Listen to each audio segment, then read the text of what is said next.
Mas Anies bisa jadi korban politik identitas. Coba kita lihat dari 3 calon yang punya elektabilitas paling tinggi hari ini. Semuanya itu kira-kira lumayan bisa lah merepresentasikan Indonesia. Mas Ganjar misalnya. Mas Ganjar itu walaupun orang tuanya keduanya Jawa, mertuanya Jawa, istrinya juga Jawa.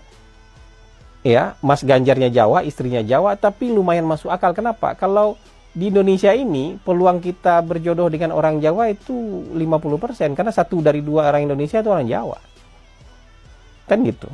Apalagi di Pulau Jawa, kalau kita nggak pernah keluar dari Pulau Jawa, mungkin 7 dari 10 orang yang kita temui itu orang Jawa. Jadi masuk akal kalau orang Jawa kemudian ketemu jodoh orang Jawa. Ya. Kalau Pak Prabowo itu lumayan Indonesia itu. Bapaknya orang Jawa dari Banyumas, ibunya orang Manado. Jadi Pak Prabowo ketika melakukan politik afirmasi, dia bisa mewakili orang Jawa, dia bisa mewakili orang Manado. Jadi cukup besar cakupan Indonesianya gitu. Lebih dari 50% Indonesia itu. 50% lebih sedikit lah. Kalau Mas Ganjar tadi merepresentasikan orang Indonesianya sekitar 50% lah.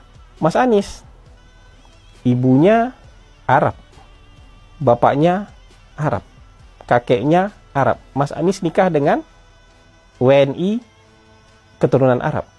Menantu Mas Anies, anak Mas Anies nikahnya dengan Arab lagi. Jadi Mas Anies kalau merepresentasikan Indonesia agak kurang keindonesiaannya. Mungkin 3% Indonesia aja yang bisa direpresentasikan oleh Mas Anies kalau kita bicara politik identitas.